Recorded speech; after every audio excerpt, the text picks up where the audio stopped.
Hello, good evening, good afternoon, and good morning, everyone. Welcome to Connect Africa. Yeah, so tonight here we are with Ato Girmay Haile.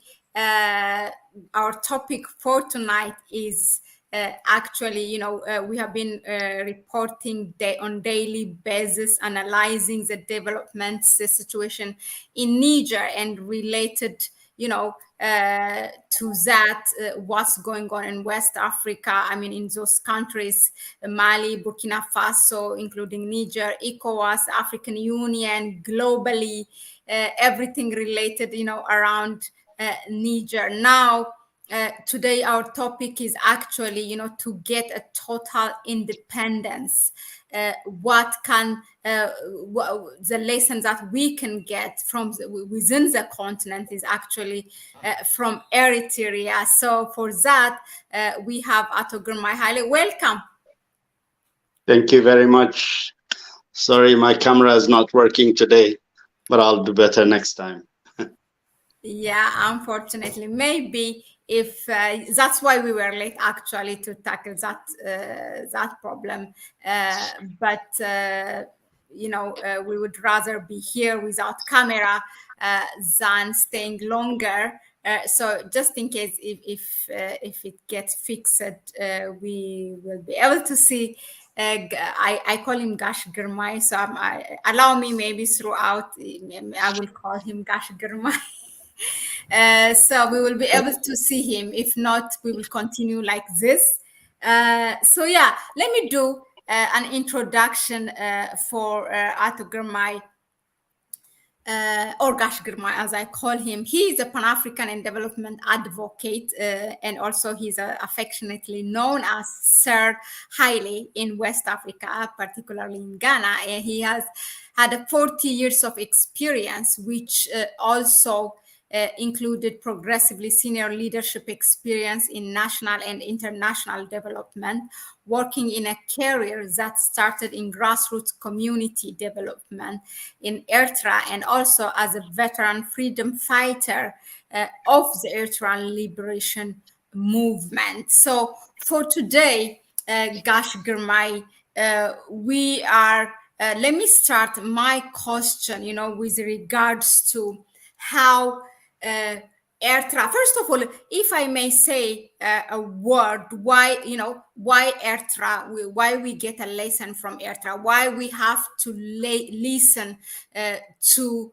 Eritrea, is because it's the only country right now in the continent that is, self-reliant, totally independent from any kind of pressure of neocolonialism or the imperialists. So I think if we listen to their experience, we might be able to learn one or two things, and particularly to this Western African countries who used to be ex-colonies of France, if anything that we have learned from this coups, as they call it, I will call it revolution in Niger and Mali and Burkina Faso. It has shaken, it has shaken off neo-colonialism, and we can learn what we have learned is, it's that long tail of neo-colonialism is coming to an end. And secondly, the youth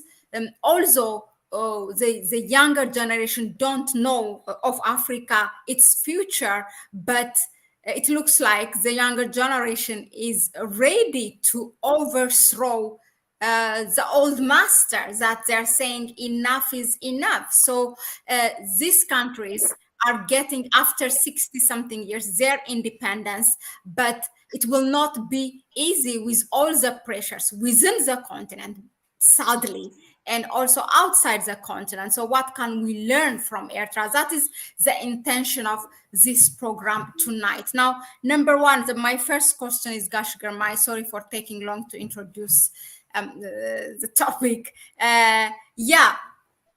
Regardless of the Western pressure, Eritrea has managed to stay independent throughout the years. The first time we have had you here in the program was, the 32 years of pride and resilience of Eritrea. Now, how did it manage to do so? For example, let's take, for example, in terms of democracy. There was this allow me to share it. It's a 1-minute video. What President Isaias said when he was asked about election, and then I'm gonna bring related to Mali now. The coup leaders are being pressured now. They are set to hold election in 2024 if that happens, and we all know already the secret of all this, the meaning of election and democracy in the continent. Let's just hear this, and we will come back. In Eritrea, when are elections going to be held in Eritrea? There were elections scheduled for 2001. They didn't take place. When is that going to happen? What elections? Elections in Eritrea. We'll see what the elections in the United States will bring about, and we will wait for about 3-4 decades until we see genuine natural situations emerge in Eritrea. You think Eritrea is going to wait 3 or 4 decades before it holds elections? Maybe more, who knows? I bet you didn't see that one coming. President of Eritrea. Yeah. So yeah, how did Eritrea manage to be consistently independent regardless of the pressures and related to this democracy that's imposed by the collective West on Africa? Please share your views and the experience of Eritrea, so that the people in Niger, in Mali, in Burkina Faso, who are going through this, I call it revolution, can learn something, and the rest of us. So back to you, Girmay. Thank you very much, Mahlet, and thank you again, as always, for looking for those topics that probably can educate ourselves and many Africans on progress and development, and also shared experiences on the continent. The video clip you showed actually was taken out of context and probably didn't quite explain what the whole discussion was in the background or in the other component of the interview. But this was taken out to say, you see, this man doesn't want any elections in the country, he's a dictator, and so on and so on. But actually what that interview held, and what probably is the story of Eritrea, is Eritrea fought for its independence alone. There was no ideological backing, there was no big power, superpower backing. So the struggle of Eritreans was by Eritreans and to Eritreans. So that had sunk in the thinking, and also ability to view the world and the struggle in a very unique way. And over time, during the struggle, the Eritrean consciousness rose to a point where we said we would like to have our independence. We will fight until the end for our independence. And then once we have our independence, then we will go into nation building, which now reflects our reality, reflects our culture, reflects our history, and reflects our social fabric, history, and so on. And so therefore, Eritrea prides in its long history of popular governance. It has over 700, 800 years old written laws. There were governing structures, and there were also administrative structures at all times. So that has been the real catch for Eritrea. So in that interview, and like I said, in the living thinking, is we need to develop our own democratic institutions. We need to learn from the rest of Africa who adopted the colonial structures at the time of independence and have been stuck with these structures and the so-called constitutions that did not allow the country to evolve and the nation to evolve into a participatory and also happy, wealthy nations. So that was why at the time of independence, the Eritrean government or movement did not wish to go to Lancaster House to sign any deal that conditions its independence or its ending of the conflict. And also it did not want anybody's interference, including that of the government of Ethiopia at the time. A lot of people mistakenly say that there was a letter written to the United Nations by Meles Zenawi, the head of the Ethiopian government at the time, asking the United Nations to hold a referendum for Eritrea, which is not true. That never happened. And if it ever happened, I'm sure people would have been so very happy to produce that evidence by now. And also the UN documents are not closed documents. Anybody can have access to them. So this never happened. So therefore, the country chose its own path. And then the elections, of course, we had a constitution. We were also planning for elections in 2001. But what had happened is we looked at these other elections in other countries. Mm-hmm. And we said, we need to learn from these elections. We have not seen any election on the continent that is free, fair, and transparent. Almost all elections have one issue or another.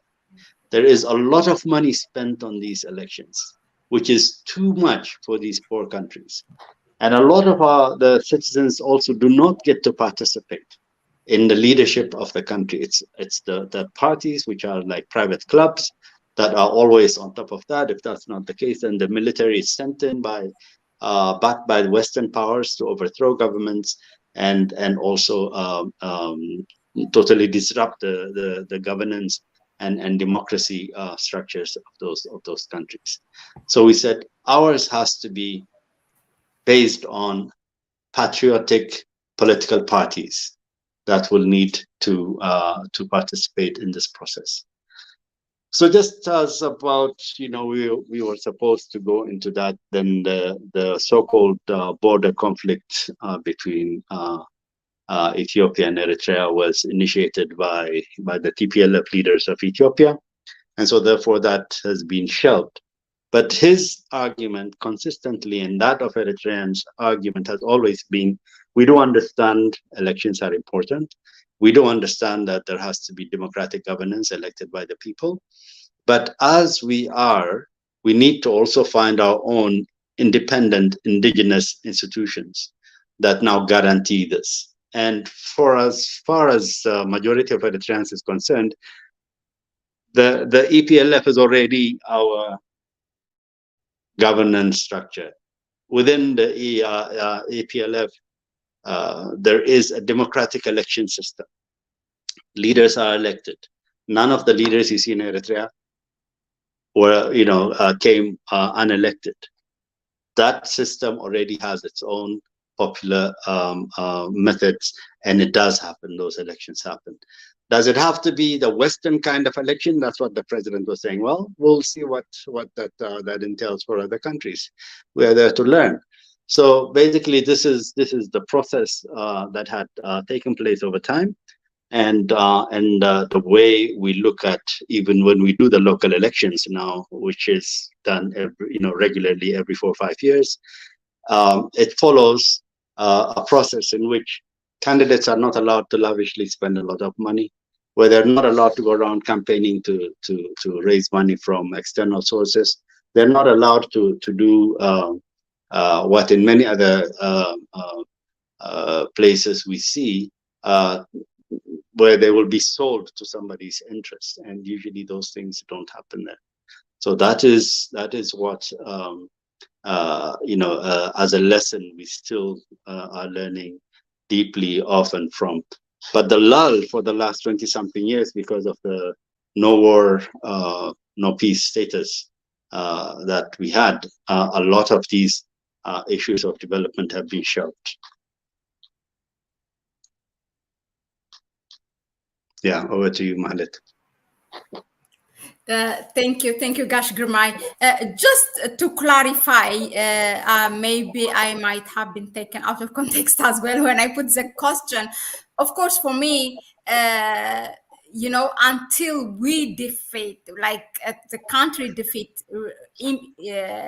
neocolonialism, and if a country has a real revolutionary leader, then I don't think that a country has to fall for a trap of fake democracy and election. I am on that side. Now, that being said, what can these countries, as they are in their dawn of independence, in the beginning of independence, and there is a lot of pressure, so for them to consistently focus on the independence of their country and to be on that path of self-reliance, they should avoid, what to do, what are the lessons to take to be consistent from the beginning. That was my question. Yes, that's a very good question, and also probably a very good premise to begin to understand on what needs to be done because of what had happened Exactly. in these countries. And a bit louder. Yes. Well, yes. The first reality about these so-called coups that have taken place in West Africa is that these are not externally maneuvered and externally sponsored. So that's, for the first time in West Africa, a very new phenomenon. This time, the people have risen. The army or the soldiers are also now with the heartbeat of the people. So that's why they're resonating well with their populations. And that's why they're also able to mobilize the support of the population as they go. So this is one reality, that these are not sponsored coup d'etats. Second thing is the level of intervention in those countries that has caused those countries, one, to have open conflicts that never end, despite all the talk that even the Western soldiers are there to fight them. And also the realization that a lot of these elements that have been creating conflict in the area are also sponsored by the same powers that are there saying, we're here to save you.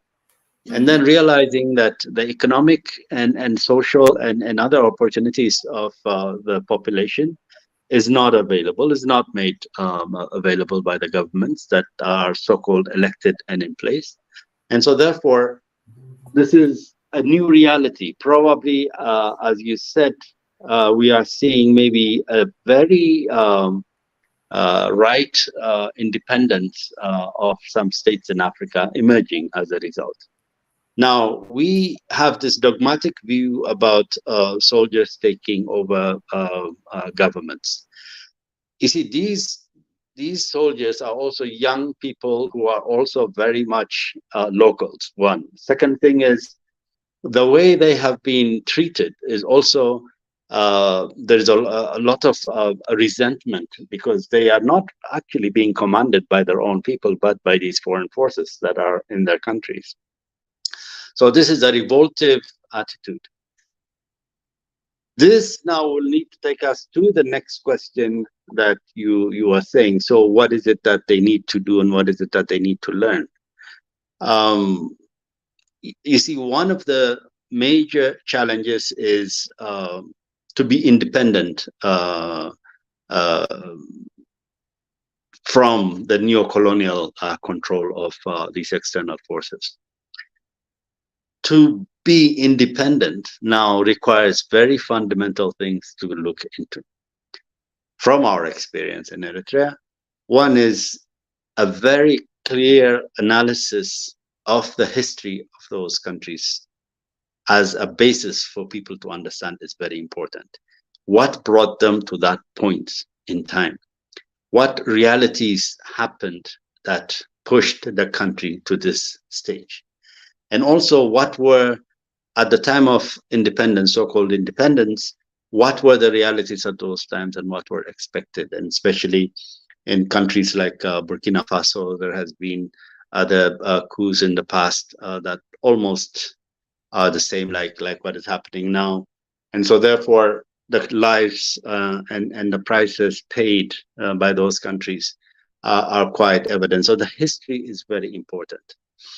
And then also the understanding of the core national interest is also another important thing. These are what now will help them determine whether they're going to dig in to fight, whichever external force that comes to fight them, or whether they're going to continue the revolution that becomes or continues to become a popular revolution because of this national interest that's shared and understood by almost everybody in the country. It's a very important thing. And another aspect is understanding of highly indigenous values that determine the social fabric, of the people and the cultural strengths and so on. So that it has to become indigenous, it has to become local, and it has to become something that is meaningful to all of the people of those countries. Right now, what has happened is with ECOWAS deciding to militarily intervene and then also applying unnecessary types of very harsh sanctions on these countries, they are highly likely going to be pushed into being defensive, and therefore there could be a possibility for a distraction from what they had set out to achieve. Usually, this is what happens whenever we try to focus on a very important national interest issue that affects the lives and livelihoods and well-being of the people. Then you get these kinds of interruptions and usually mislead. So it requires a lot of focus by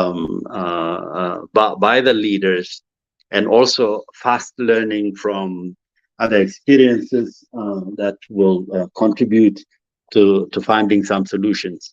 One good thing that we are seeing is they're also now beginning to realize that there could be alliances outside of their own countries, the three countries. Algeria is in there now, Chad is also there. This is something that really needs to happen at a higher level and at a wider level, because this solidarity probably may not result in any kind of military cooperation, but it is a political statement for many countries.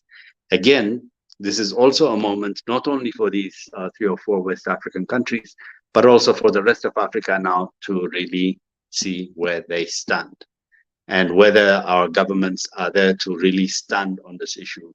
That means a lot of governments will be named and shamed in that sense, where the support for this uprising in West Africa is missing from these governments.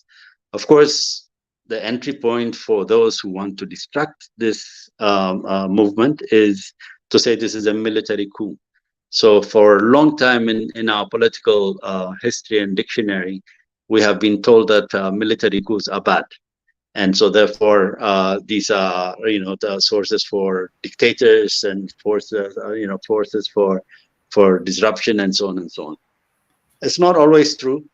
Sometimes these things happen. If we even look at the Western history itself, it's full of military leaders, starting from Napoleon's and all those that have shaped, the nations and the people. What really matters in this whole picture is what is the cause of this uprising, and to what extent have the people owned those issues, and those issues that they have owned, to what extent are they ready to sacrifice, come what may, to stand by those issues. This is what now will be required for being independent nations like Eritrea. Eritrea paid very heavy prices, and then your entry, you said, doesn't have pressure. Actually, all kind of pressure has been thrown at it, but it withstood because it had a policy of non-aligned, it has a policy of self-reliance, and it has a policy of people's determination in the shaping of the nation as it moved forward. So these are the kind of basic things that they will have to start to look into and probably even learn. It is possible. We're not talking about people of one country. Now we're talking about peoples of several countries. So that in itself is very good. West Africans, most of them were colonized by France. So therefore, if you go back to their civilization and other, longer history, the whole area has been a highly organized sets of civilizations, the Songhai, the Mali, and the Ghana, and all those civilizations. And they have very solid history. And because of, thank goodness, the hot weather and the mosquitoes, they were not exposed to settler colonialism. So therefore, they did not really lose their cultures and their own internal fabric. So they have, a bigger advantageous position to start this road to complete independence. This is what I see. Thank you, Girmay. I did not say that Eritrea did not have a pressure. I say regardless of the pressure, it managed to stay consistent. Okay, all right. Now, although it's true that the leadership has to be committed for such causes and for such leadership. Resisting such amount of massive pressure from outside. But also we should take into account the role of the citizens in the country, meaning Eritreans. Last time, again, we have a wonderful discussion around the 32 years of independence anniversary of Eritrea, which we discussed in length the resilience and pride, where it comes from. Those of you who were not part of it, please, I really, really advise you to go back and watch that video. You will learn a lot. Now, talking about the role of the citizens, the real national strength, it comes not from outside, but from within, and with a good leadership. Now, what is the role? What role do have the ordinary citizens or the common people of Niger or Mali or Burkina Faso have to play? That the people of Eritrea have since played to defend their nation? Yes. So like I said earlier, the whole thing begins with self-awareness. And also it is about understanding themselves. But most importantly, it's also having a collective view and understanding of their core national interests. These core national interests are the best approaches that will open the door for all sorts of participation, because they're blind of gender, they're blind of age, they're blind of social status, they're blind of education levels, they're blind of everything. These interests are what bring people as nationals of those countries to rally behind each other and in support of each other, and focusing on these national interests. So participation of the various sectors of the population, and also the management of the populations as well, and also the level of consciousness and awareness about issues, and also the potential difficulties that they may have to go through until they reach a point where they now will start to feel very self-reliant and self-assured. They will have a journey to go through. It's at very early stages. This is the time where probably the most serious level of commitments are required by citizens. This is the moment also in which they have to think about how to cross this particular bridge at this point in time, because there are several bridges to cross as they go, but this one probably will be among the most difficult. It's always difficult when you are starting out. And so focus and attention must be given to creating awareness and bringing the consciousness of the people towards those national interests and rally the people. And so therefore citizens are the ones, it's not just the army is just the starting point, but it is more mobilization, more preparation, more consciousness, and more unity that is required in these hard times for them to now get from A to B on this particular thing. In comparison, if we look at the Eritrean experience, the Eritrean experience started in the 1930s and 40s with organized political parties and very conscious struggle. Especially the Battle of Adwa was also a wake-up call for many Eritreans at the time, in which now they started to resist Italians formally and informally, and that consciousness developed. So it took a long time for that level of consciousness to develop. And then the last 30 years of the independence war were also the time in which Eritreans became united, and the participation avenues were open for all kinds of Eritreans, educated, gender, all kinds of Eritreans to take part and participate in the process. And that's why, like I said earlier, everybody feels that the EPLF is their own property. Everybody is an EPLF because everybody participated one way or the other. And so therefore that period in which we were not supported by any outsider and did not have any meddling by anyone from outside, we developed that social consciousness, political consciousness, and that self-awareness. And this is very, very important. It is in our music, it is in our culture, it is in our art, it is in our thinking, it is in our education, it is in our politics and what have you. To have this commonality of purpose and to have this commonality of mission together. So it will take some time for these countries to achieve these levels of unity. But the circumstances that we have today that we did not have in those days in Eritrea is there is a bigger number of youth. More youth are educated this time, and more youth are also unaffected or unlinked to that colonial history. So therefore, they're completely independent-minded, and so therefore, they can understand very easily. They can analyze very easily. They can also appreciate very easily what is going on. Of course, a lot of our educated Africans, because of our Western type of education, have become very selfish, and a lot of commitment is missing in them.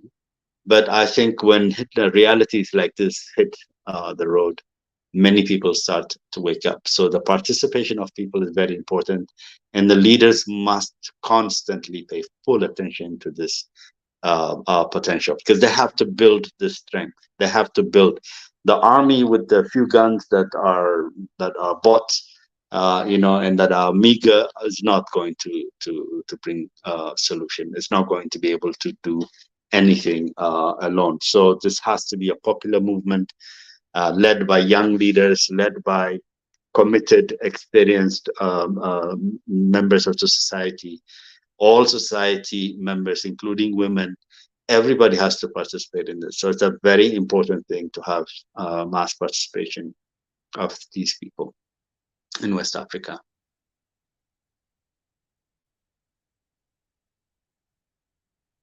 Yeah, over to you, Mahlet.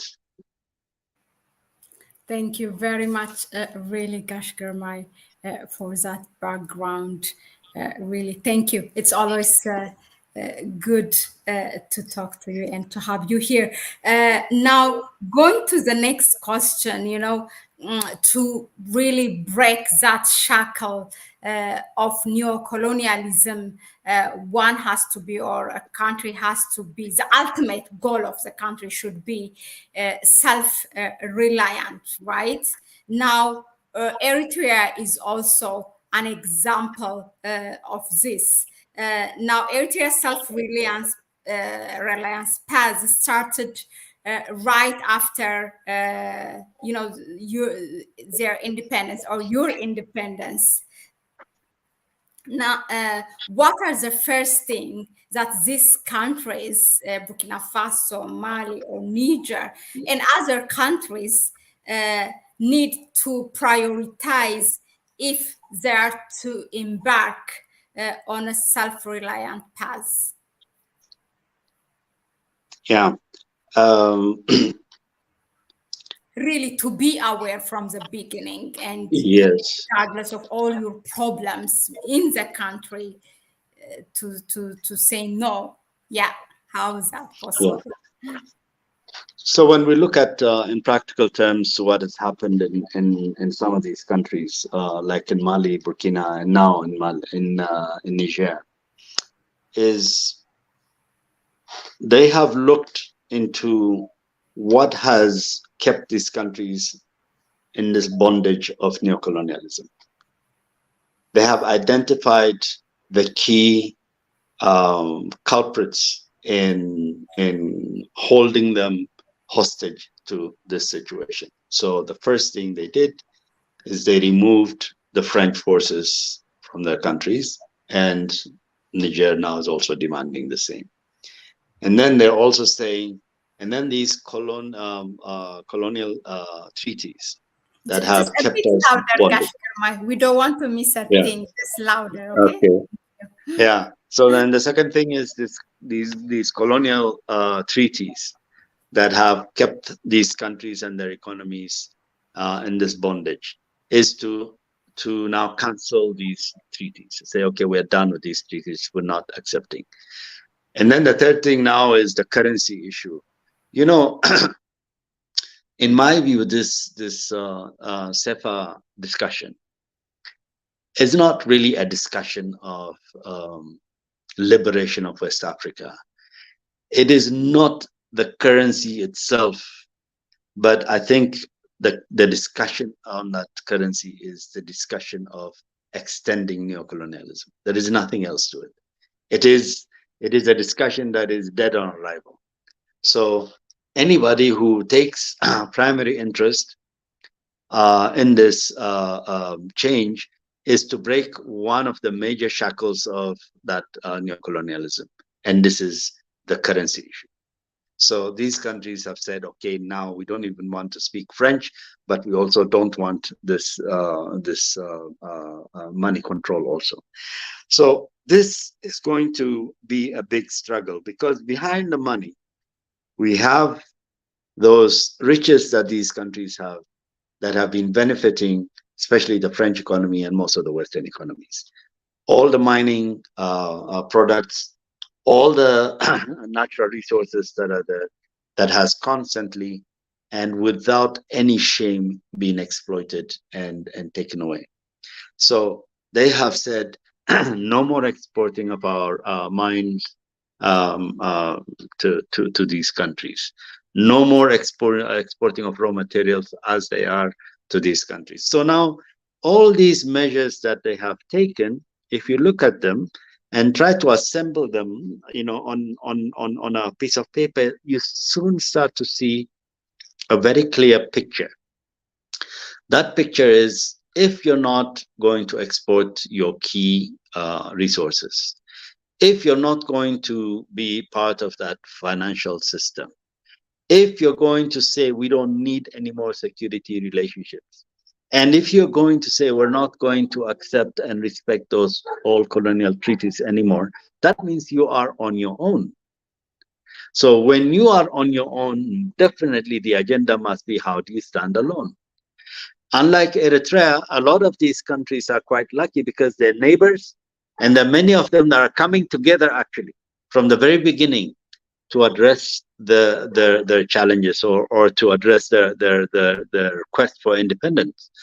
So that level of collaboration amongst themselves now will become very essential. As much as the core will be self-reliance, it could be a group reliance kind of coexistence, and also being able to fight this more sophisticated colonialism of present day than that brutal, thuggish colonialism of the old days where they had boots on the ground. So there is a shift now. It's a more of an intellectual play, more of an alliance play, and more of a regrouping play at this point in time. So some of it may not come as natural over time, like what happened in Eritrea, because it stood on its own. Nobody in its neighbor were ready to accept that kind of change. Nobody supported, nobody moved with it. So therefore, it had to stand on its own in a very, very difficult way. These now will have to stand on their own, but they can also stand as a group. So that now creates a very conducive environment for them to make the rapid progress that they need to do. Already,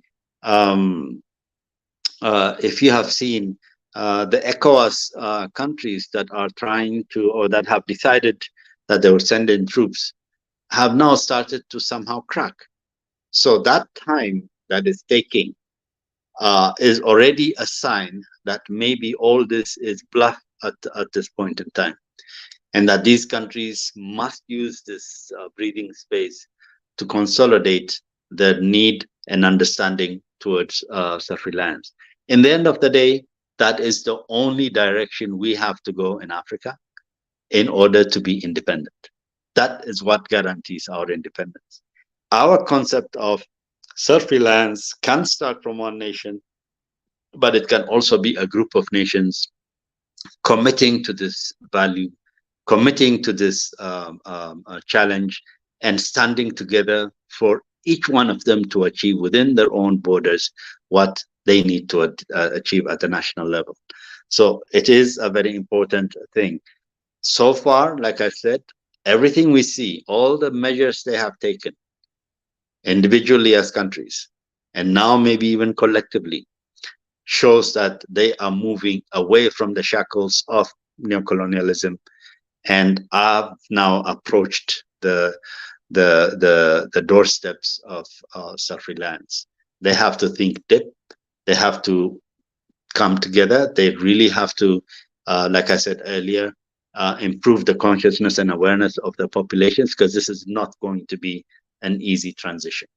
Because the neocolonial powers are known for their recklessness. They can throw a massive amount of conflict right in the heart of this place, and this place could turn into another Libya for many, many years to come. That possibility is there.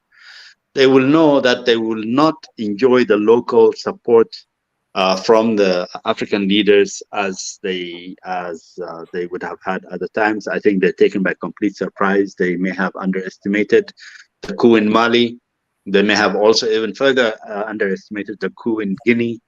And then now it has reached to Niger. So they are seeing it. And countries like Senegal, I think there is a lot going on in Senegal, which probably may not allow the president to write off, as he always did in the past, the wills of the people of the country. And the same will come to Nigeria. You have seen already the parliament in Nigeria has even rejected it. And a lot of Nigerians are standing up. A lot of governors are saying no. So these now may be the time and change required from within these other countries to further weaken that position of ECOWAS. In the end of the day, there are a lot of issues that are coming up in terms of the mandate of ECOWAS. ECOWAS, does it have a mandate, a military mandate? Does it have that kind of mandate to go into countries and settle problems, internal problems of its member states? Does it have that right? It's an economic community, yes, but this kind of security issue actually is the responsibility of either the Security Council of the United Nations or the Security Council of the African Union. How can a regional body have that kind of authority? But when you look at who is pushing it from behind, who is willing to finance the war, it is the neocolonial powers, it is the empires, it is the US and France in particular who want that war and who are ready to finance that activity. So The fact that it did not take off at the time they said it's going to take off, the fact that these countries have not really prepositioned their fighting forces shows you that there is already conflict of interest and thinking among the ECOWAS countries themselves. If these three countries and maybe more now decide to move the membership out of ECOWAS, then if they're not their members, then what mandate does ECOWAS have over these other countries that are not its members? And two, what mandate that ECOWAS have to go militarily against any of its member states? So all these issues are there, and these issues, as complicated and complex as they are, they're also a blessing in disguise in terms of buying that time that is required to mobilize the populations of these countries to stand by this change. Yeah, over to you. Thank you very much, Gash Girmay. I asked the permission of my viewers to call you Gash Girmay here. Yeah, so really interesting. Before I move to the next question, actually, I just want to add on what you said, the recklessness of the imperialists, you know, the things that they do when you don't obey.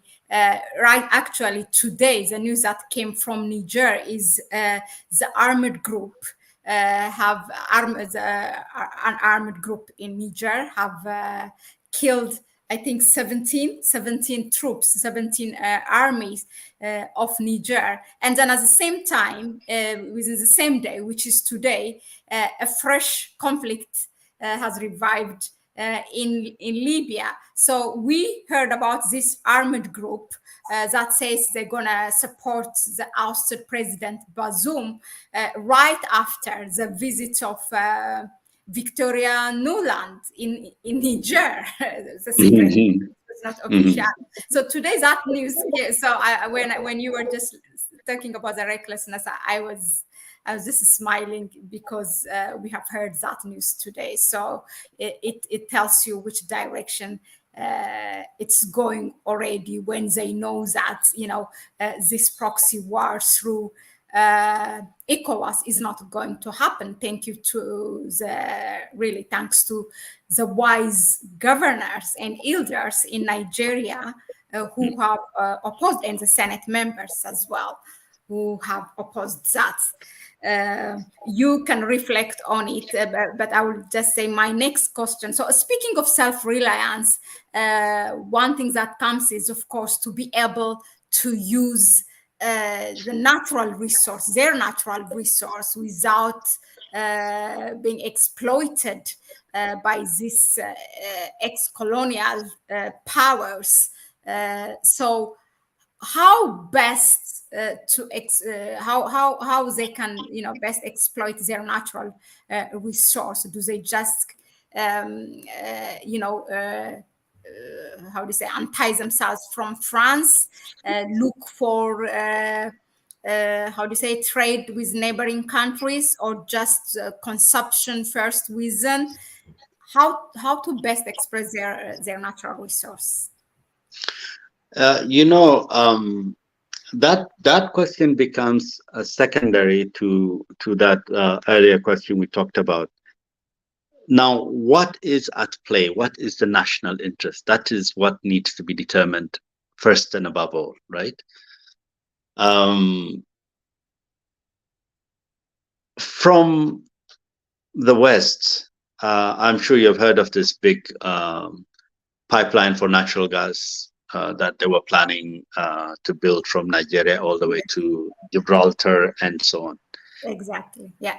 That is now what plays in terms of interest for these people, one. And the second one is France and also other European countries are also dependent on the raw material from these countries to run their atomic energy centers, and maybe even their atomic bomb programs as well. So when you look at both, Europe is in a fix because the Americans blew up the pipeline that was coming from Russia that was supplying natural gas. Right now, Europe is burning their reserve. They said they had a reserve for 2-3 years or whatever, but that's what they're burning at this point in time. Their attempts to go around Middle East and other countries to try and shop for these commodities were frantic, and the prices you have seen have gone skyrocket. So the only one big thing that they could guarantee you on was exploit Africa to the maximum, build a pipeline that will pump as much natural gas from Nigeria and those other countries along the way, and build a pipeline all the way to Gibraltar and connect it to Europe. They're either going to get this amicably, that means they step out and they start to accept the conditions being put by these African countries about how they want to deal with the raw materials, how they want to sell it to them, how to set the price, how to get shares. For example, Eritrea is endowed with a lot of natural resources. Mining in Eritrea is a standard policy. You are a miner, you want to invest, you have to accept these basic things. If not, it's okay, you can walk away. And these are, any mining investment in Eritrea, 10% is automatically share for the government. 30% is share for Eritreans. So Eritreans buy shares, 30% of that. And then 18% on top of that is royalty to the local communities where these minings take place. That's already 58%. Now tell me, where in Africa do you have any kind of these strategic and mining resources at that level of a share?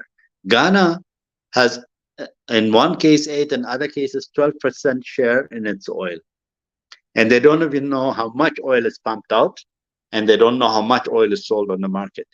But they say approximately around 400 or 500 million a year. That is nothing as compared to what kind of oil is being pumped out. Nigeria, as you can see, pumps out a lot of oil, but their revenue, their share of it is very, very small.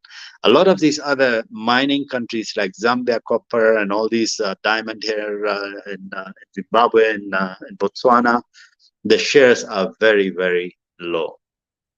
Nobody on the continent has a 58% share on mining. So this is also one very good hint to these countries. Since their raw materials are on a very, very high demand, now they need to start to call the shots on what price to use, what turnover they will make, and be able to use that bargaining power in order to maximize their benefit. In the meantime, whatever investment is required to put in place the infrastructures, to have value-added outputs of these raw materials, so that value addition also gives higher value of return for the countries, and they need to go in that direction. So collectively now, these countries, Niger, Mali, Burkina, and Guinea, together they produce a big percentage of the global gold, for instance. If you compare the gold they have in their national reserves as to that they have in France, it's not even comparable at all. So these countries can say, okay, now no more gold going out without gold being value added. No more titanium going out without titanium. No more, whatever other products they have. So therefore, these countries will need to now look into this new power that they have gained. So this is the interest from the outsiders. The interest from the countries themselves, from the people themselves, is to be able to benefit as much as possible from these raw materials so that they can change their lives, their standards, their education, their livelihoods, and so on. So these two interests now will need to meet at some point. But today, these countries must realize that they have an interest that has all of a sudden become a very powerful interest, and they need to bargain hard. Like I said, they will throw everything at them. They will throw everything at them. This no doubt. But they also need to understand that their bargaining power is different this time. So these are the interests that need to drive the agenda from now on. So we need to keep our eyes focused on those interests on both sides. That's how you'll understand who will play what and how, who will play harder than the other, who will have more commitment to play that way, and then what the other need to do. That's how all these balances of actions and games start to emerge. Over to you.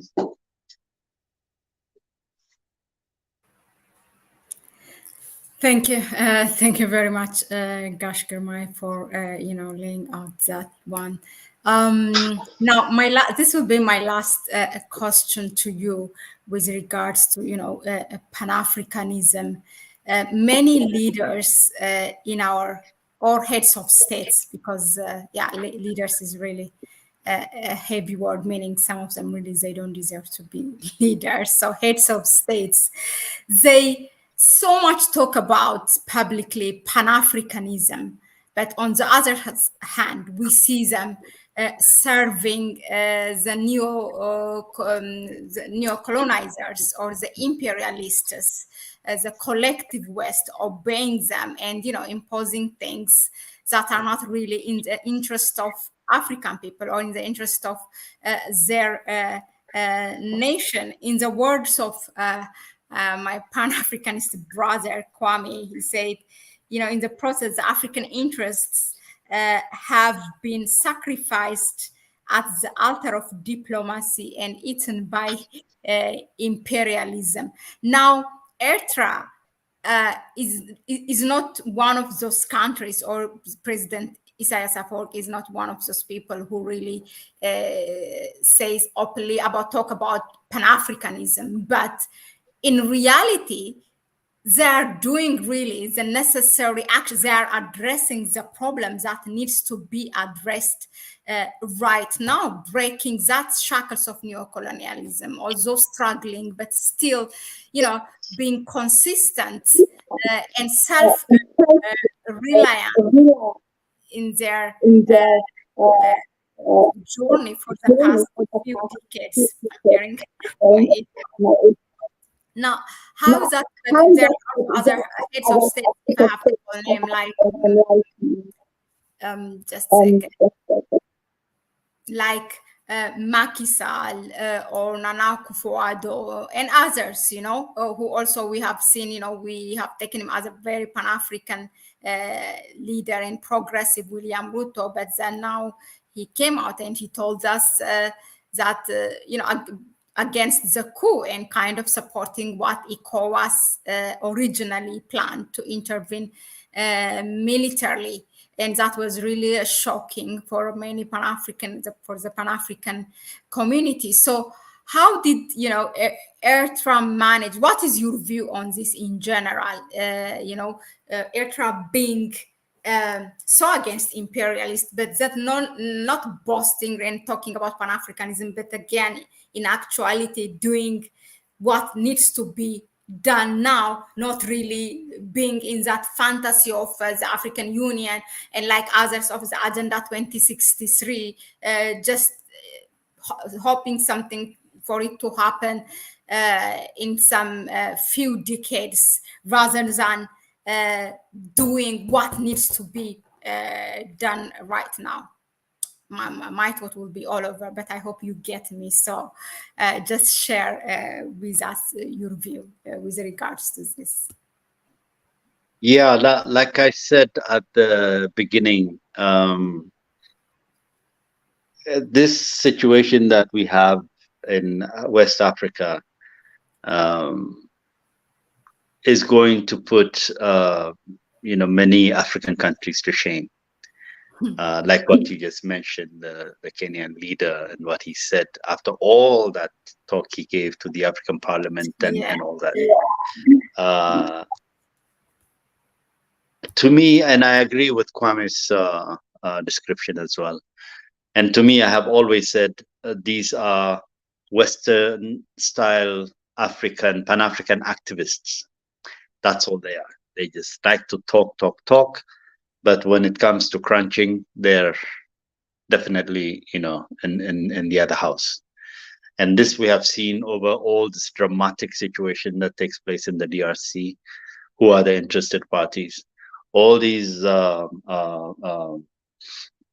talks that we had and have over the African Union reform, so change it from AU to African Union, and then make it the leading vehicle for Pan-Africanism, and we have seen where it has gone. And even the Africa continental free trade agreement in itself, Eritrea objected to it. The basic reason for Eritrea was not that is not a good mission. The mission is fine, but the template that is being used is the very same template like the European Union. We need to have our own realities studied further. We do have different types of economies on the continent. We do have different kinds of strengths of economy among the countries on the continent. And most importantly, a lot of our economies are also directly steered and controlled by these imperialist forces. So what exactly are we trying to achieve, and what exactly are we trying to do? Is it not better to first really hammer and strengthen the regional economic commissions? And so once they start to become viable, and once the integration for the economies, which requires a lot of other elements and integrations as well, hits the fan running, is when now we should start to talk about having a superstructure. But now top-down approach to this is going to be difficult, because we don't even have a common currency that we are using. We don't even have a common law. We don't have so many things. So, but there is this euphoric approach to things, a very activist approach to things, and these people forget their heads of state, carrying on their shoulders a long-term generational responsibility that they will have to carry out for the benefit of Africa and the youth of Africa and the coming generations of Africa. Instead, just playing the tune. So you see this activism, but not necessarily this revolutionary and fundamental things. And the West allows them, because they know they're just talking, so they're satisfying all these young people who are shouting left and right like yourselves. And they'll just, they'll have these people say you're leaders a little bit here and there. And they're okay. Nobody touches them. They go around universities giving lectures and everything, some of them even getting paid. They're okay, because they're not harmful. They're toothless. But the minute you have people like President Afwerki or Gaddafi or something, who really want now real practical implementation of things and successes to be registered, then they get in trouble. Gaddafi was killed because he wanted to first move Africa in the direction of having a common currency. And at the Africa-Russia summit, if you have heard President Sass, he said, okay, we have come for this conference, fine, but we need to think about how to institutionalize this so that we have practical things analyzed and made ready, and programs and projects where now we talk about next time about how and where to get the finances, and not necessarily talk and go. So these are practical people whom the West will never like, no matter how much they break the backs for it. They will never like them, because this is the reality, and this is the kind of hard leadership that we lacked on the continent. So we have a lot of fake people around. The difference now with the West African new young leaders, like I said, first of all, a lot of those coups d'etats were not sponsored as usual. So therefore, there is a high level of independence in which way they're going to steer their movements. Second thing, they're all very young people. So they have no debt to colonialism, absolutely. So they are closer to the desired independence in their minds. They're much closer to the desired Pan-Africanism that they, grew up hearing and understanding that its importance. So they're much closer to the action than anybody else. And that means they're very remote to the control of the West. So therefore, now they could become a target by them. But basically, if there is anything that had failed Africa, other than the fact that we have been gripped by neocolonialism, is the leaders. The leaders have not talked, did, and moved in the direction of liberating the continent, even their own individual countries. I mean, we can name a number of countries. They have gone the one stage, but then they have not gone to the next stage. Look at what is happening in Ethiopia, for example, right now. It is, why is it a secret to anybody in this world that the Pretoria Agreement was nothing but a design by the US to save TPLF? I mean, why is that even difficult to understand? Because you look at all the parties in that cessation of hostilities agreement, only one party benefits. And who is the beneficiary of that thing? It's only TPLF. The Ethiopian government did not benefit anything, even though it was not told to disarm or whatever, but it benefited nothing. It was made now to dance to the tune. And look what is happening now in other parts of the country. To implement that peace agreement, they have to open another war. And you look at Rwanda immediately after the genocide. What next level happened in Rwanda? It took a while. Now what you have in Rwanda is really good coverage, press coverage. But if you go to Rwanda, yes, they're decent people, they're well managed, the country is clean and whatever. But there's still a lot of Rwandese refugees all over the place. So that reconciliation that should have been there as a result of the end of the conflict has not touched everybody. And then we have the crisis in DRC. So every time they create a crisis and then they make you look like that you are failing to manage that crisis. It is not your crisis. You did not create it. But somebody else created it and it became your homework and it also became your registration plate. So you're known for that. Oh, you're a dictator. Oh, you're this or you're that.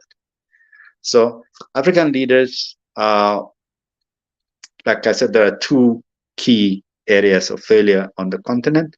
One is the role of neocolonialism, and the other one is the failed leadership of Africa, which is like a Western cheerleader activist group that really cannot bring the finality of what we need on the continent. And it is very interesting that my laptop just finished all its funny stuff as we are ending our interview.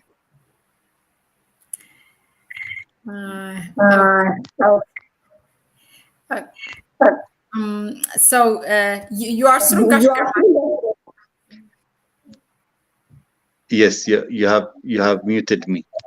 Because I'm hearing my echo. No, I let you to finish and then I will mute you when I speak. Yeah, no, I am done. Yes. Well, thank you very much for that one. Really interesting. A lot of things to learn, and I am sure I see here the engagements here in the chat section. Thank you really for our viewers to tune in for the past 1 hour and 7 or 8 minutes. We have been discussing with Ato Girmay, or Kabur Ato Girmay Haile, as I call him, Gash Girmay. There are some things I'd like to bring. We always do when we do live stream, bring some questions or comments that needs or suggestions that needs a comment from our side. For example, Osie Ekwam. First of all, thank you very much for all of you for being here, for tuning. Hi, everyone. Have many African countries recognized Eritrea because it's hardly ever mentioned? I took an interest in the country whilst viewing breakthrough news on YouTube. Let me just answer you that Osie Ekwam, who wrote that in the chat section, in the tweet of one, I think, is this one a Kenyan parliament, if I'm not mistaken, Farah Malima. I'm going to put on, gosh, Girmay, if you want, yeah. I think Farah Malim is a Kenyan parliament, right? Yes, he's a Kenyan parliamentarian, yes. Yeah, let me just read what he said. Imagine one of the smallest countries in the world isolated for more than a decade through UN sanctions, but debt-free, technologically savvy, self-sufficient in food production, sound infrastructure, and welfare state. Eritrea is a model that must be emulated by all African states. Yeah, so that being said, yes, it's a quiet country, but they are doing their thing. There was a question from one of them. There's a lot of them here writing, but there was someone who wrote, did Eritrea have a position or a stance with regards to what Niger is going through, Mali or Burkina Faso, Girmay? Like you said, Eritrea doesn't really believe in going public about all these things, but definitely it has expressed very strongly bilaterally its support to all of them. Bilaterally. Okay. Yes.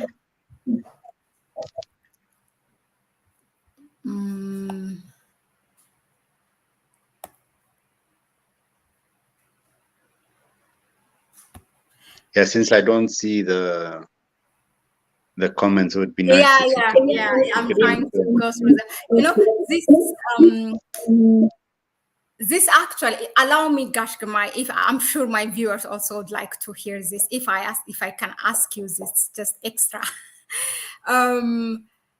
Reading that question of what is Eritrea's position with regards to these countries, isn't this what's your view? Wasn't this a time for all those Pan-Africans? Speakers, I don't know, Pan-African leaders, whatever we call them.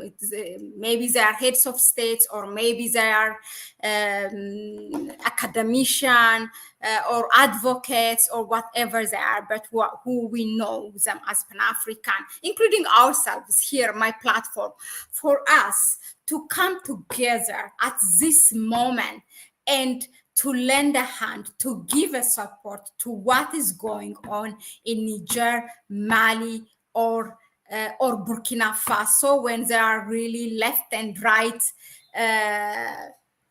how they say, sanctioned and condemned. We talk, but we really don't come together to do something. It's like a blessing in disguise. These are the moments that can unite us and requires our action beyond talking.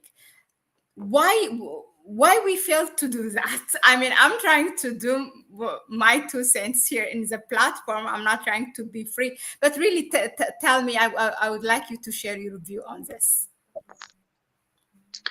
Mahlet, I wish I also knew. But this is what I have consistently been saying. We have adopted a very Western culture in our activism, and we have become many activists, but no revolutionaries. Nobody ready to take action. Yes, we have tried to mobilize many Pan-African leaders and also other leaders as well, notable names around the world through our contacts and networks. And we have been signing these petitions and so on to present. But in the end of the day, you know, this is really not much different than the talk shop you are complaining about. It doesn't get anywhere. This petition signing is a very Western culture, and it is the best way of just killing your thing. It just kills your ability to mobilize, your ability to get together, your ability to take action and be there on the ground in support of such causes. So this is very dispersed, and like I said, you know, after our former Pan-African leaders at independence, who really promoted very effectively political Pan-Africanism, we never replaced those leaderships once they were wiped out. We never really had, you know, names that everybody knows that can lead a movement, that can lead a thought process, that can lead the mobilization of people, especially young people. We have lost it. We don't have that. Yeah, well, we don't have that. So I am my computer seemed to gradually make its way. So it is entering the studio, which I think it will ask me to do. And once I click that, at least you can have a glimpse for a few seconds before we go. But it's grinding slowly. I don't know what's going on. But anyway, this is what it is. We lack this ability to do. For example, now the Algerians and Chad governments officially have really stepped up, right, their position. And not only their position, but they also said, should there be any action, we will join this action, right? So when they say that, they're talking about their soldiers. But these are the countries now that could have had been the avenue for the rest of Africa, and anybody who wants to stand up with these people, who wants to come to join, come down to our countries, and we will set a center here, a base here for people to come together. Because we need these actions very, very badly. We need them very, very badly. Yeah, it's very sad. It has been on my mind. And also, yeah, my brother Juan also shares this thought, and wasn't it the time? But again, I'm glad I asked you that. You see, so our viewers, we were because of technical problem, we were late, and again, my apologies. That has to do with the laptop of Girmay, but he said it's being, you know, now when we finish, it might work, and maybe we will be able, you will be able to see Ato Girmay before we leave. But we are glad that we decided, regardless, to go on. Otherwise, you know, we would have made you wait all this time. So it's good, at least with voice. It was better to do it than not having it at all, or being late for such long time. Now we have, do you allow me for another, if I keep you for another 10 minutes? No or yes? Sorry, I muted you.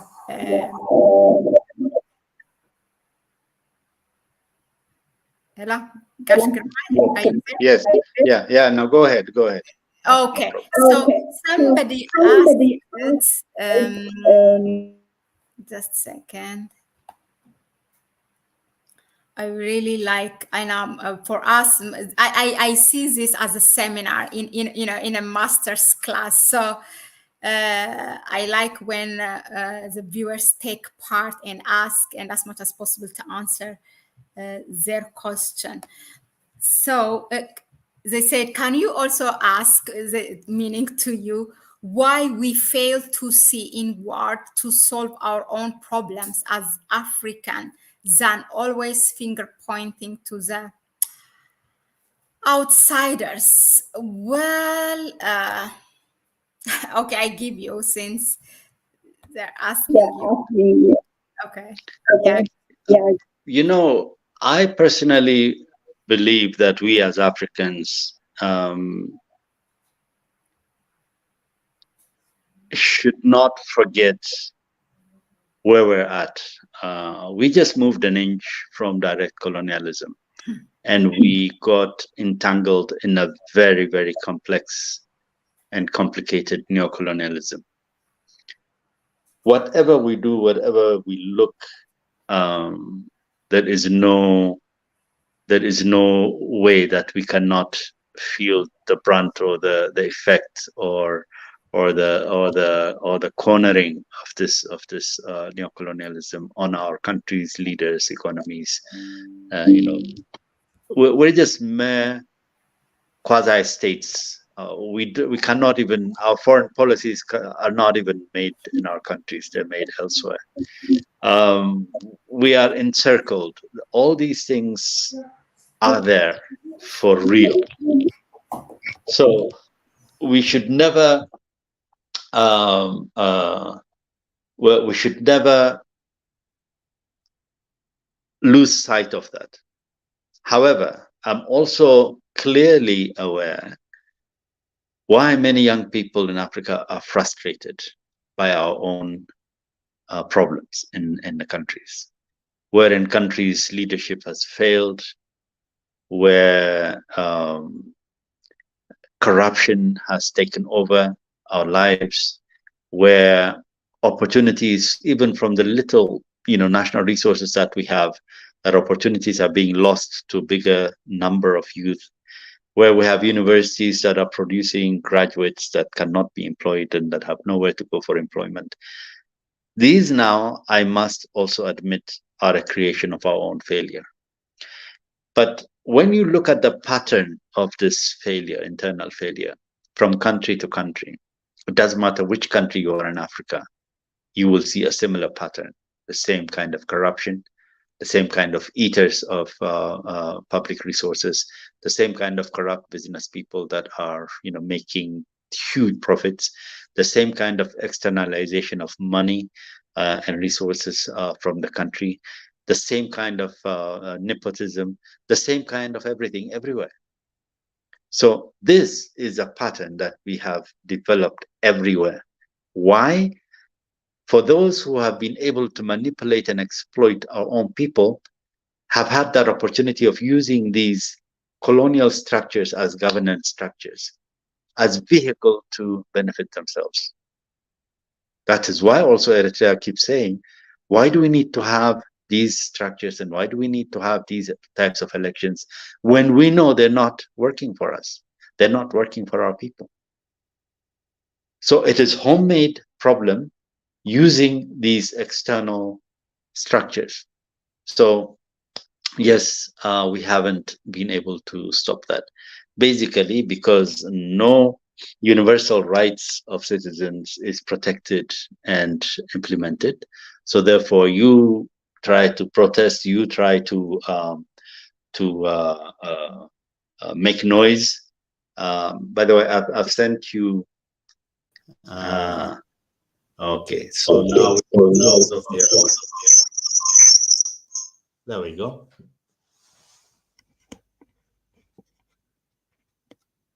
Sorry. Yes. Oh, how unfortunate Yes. we were for. So Okay.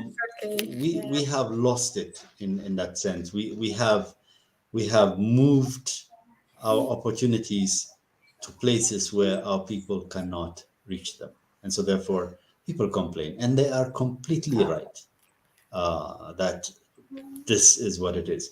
So for some, the priority to struggle, the priority to commit, is to address these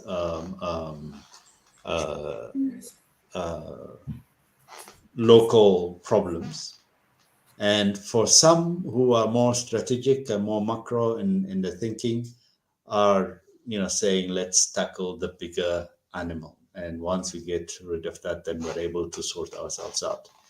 But for those who want to primarily focus on local problems, I just want to say this one thing. the vehicle for that problem is the kind of governance structure that we have on the continent. And as long as that is there, even our greatest, pro-democracy, pro-Pan-Africanism leaders like Kagame will go into third term, into fourth term, into fifth term, you see. So these are the vehicles that are our biggest problem. Because the level of corruption in Africa is probably unmatched. The level of violence is unmatched. And the frequency of these things and the number of opportunities they take daily from young people is just incredible. Our young people are dying in the seas and oceans trying to cross continents to get away, to thinking that there is a greener pasture on the other side. But actually there is no greener pasture on the other side. So this is what I think about those critics of such. Yeah, thank you very much, Girmay. We're happy to see you here on the screen. So thank you, everyone. Those are, I think, the couple or three questions. Others were comments, and you have been engaging between each other. Let me see. And please, in the meantime, we have a full house, a very good number, by the way. So I'm very happy for that. People are watching online consistently from the time we started. So that's a good one. Please subscribe, like, and share. I really usually don't like to say that, but it's important. It's information, it's knowledge. So we have to empower each other. So you have to share this with your network. This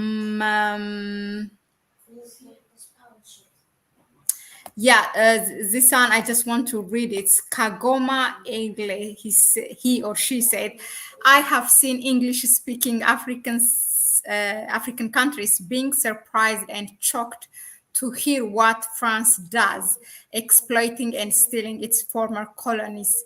But British and Americans do the same to you." The same. Yeah. Correct. Yeah. Correct. But the French is a bit blatant, and it's a bit raw, rude, and aggressive in that sense, where they had these countries to sign up.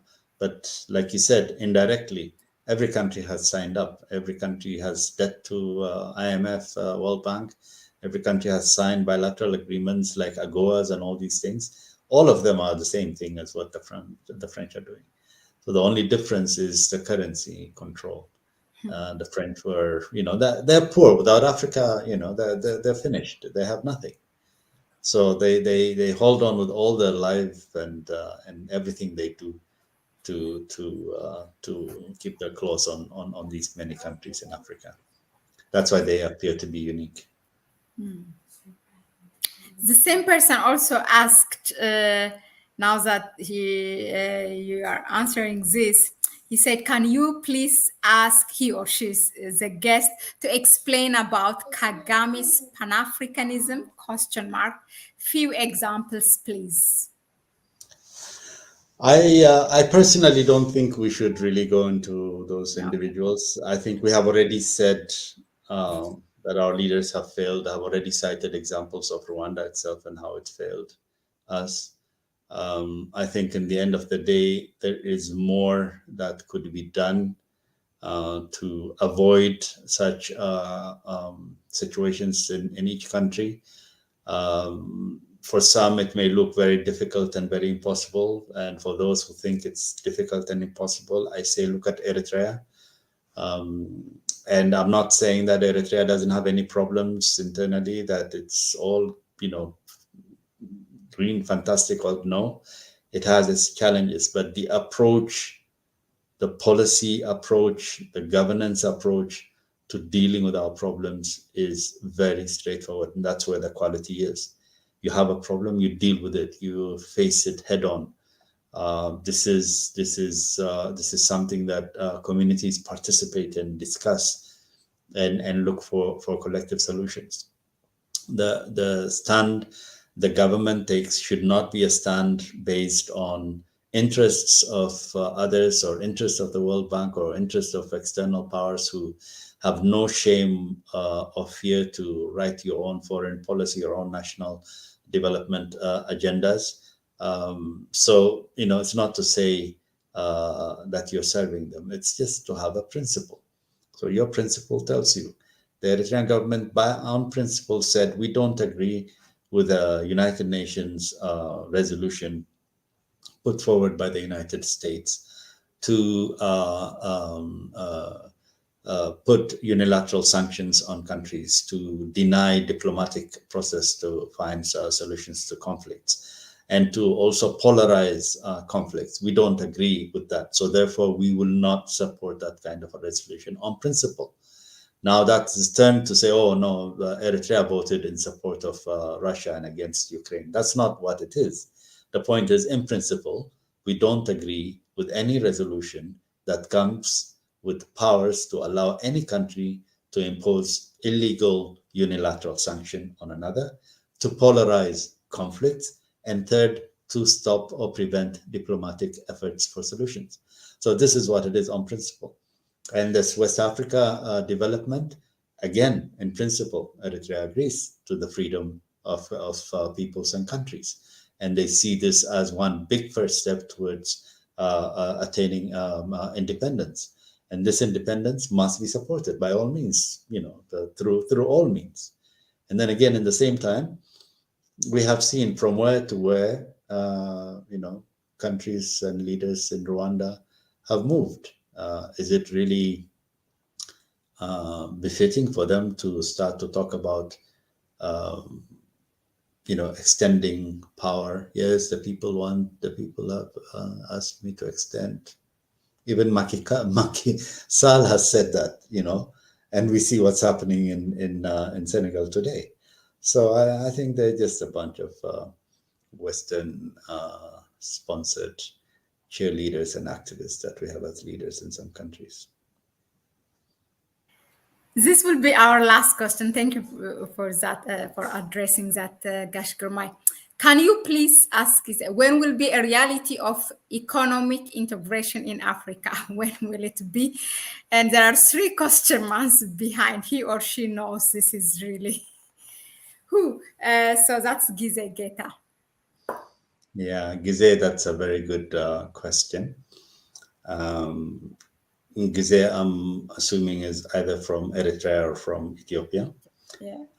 Maybe we can look at the last 4 years, what has happened between our 2 countries, where we started first and foremost, and which is very important to both of us, is to end hostilities towards each other. So therefore, that was one.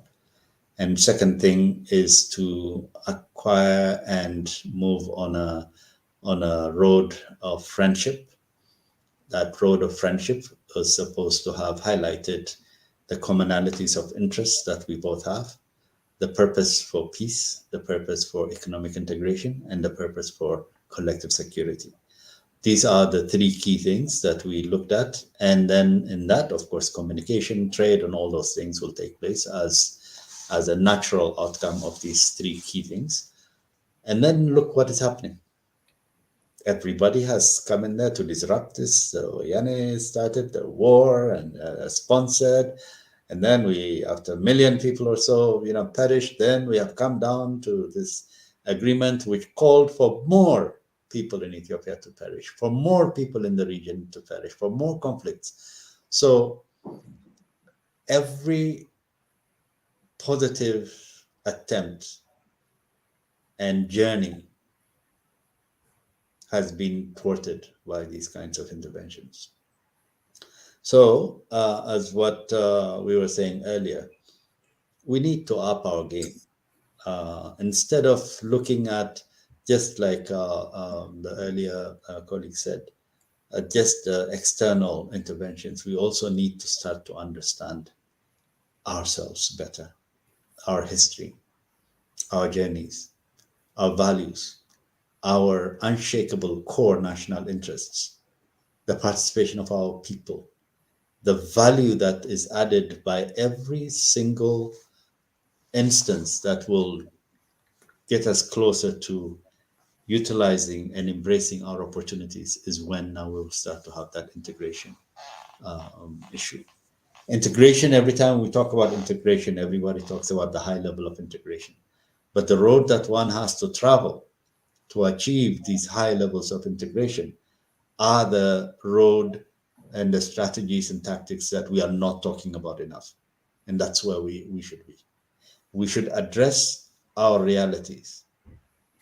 Again, as an example, I used our two countries.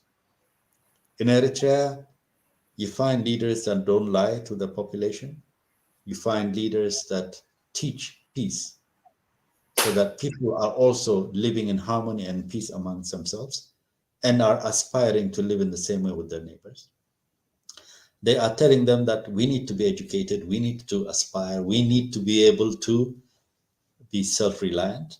This is the teaching. And then you cross the border and come to Ethiopia. What level of false history and what level of communal division, it's quite complex. It's an old civilization that has embraced different kinds of communities, that has embraced different kinds of religions, that has embraced different kinds of interests. Yet, 3,000 years of that history has not led to any settlement of these issues? No, because there is nothing else. Wrong history, wrong, false history. People have not been able to see each other. And then finally, the last 30 years, these crazy guys came and they institutionalized division, they institutionalized ethnicism, they institutionalized havoc. They said they have given Ethiopia 100 years homework, and maybe they're right. Look at what's happening. So this is what it is. And economic integration, remember, is a luxury. Economic integration is for very civilized and highly advanced people or countries. Economic integration is the highest level of national interest. That becomes a collective interest with those that you integrate with. We have not been able to move in that direction. In 1991, we tried to move in that direction by trying to reforming IGAD into becoming a real intergovernmental unit to integrate our countries. Then we took more than what we should in terms of members when we added the non-Horn of Africa countries in that. And then it became an intergovernmental, remember, intergovernmental. So it wasn't about people enough. And within years, we start to invade each other, member states. And Eritrea was there and said, look, how do we invade Somalia? Somalia is a member state. How do we divide Sudan into two countries? Sudan is a member state. How does everybody keep quiet when TPLF, using Ethiopian name and force and ability, is invading me? So what is the point of being in this group? What integration are we going to have? That's why Eritrea walked out of the IGAD. So this is what it is. Economic integration is the highest form of civilization, the highest form of ending any possibility of conflict amongst ourselves. And we are standing for each other and we are working with each other. That's what it is. So, I mean, the aspiration is there, the dream is there. And also the young people today are also asking the same thing. Maybe they're the ones to implement this, but this is the challenge.